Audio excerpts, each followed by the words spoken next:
Herkese merhabalar. Tekrardan kanalıma hoş geldiniz. Yeni bir videoyla karşınızdayım. Sizler için yeni görüntüler, aşk dolu paylaşımlar sunacağım.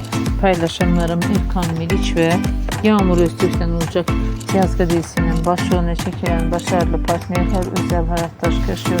Sevgili çiftlerin güzel görüntülerini, romantik paylaşımlarını sizler için sunuyorum. Umarım beğenirsiniz. Benden bu kadar. Hoşça kalın, sağlıcakla kalın arkadaşlar.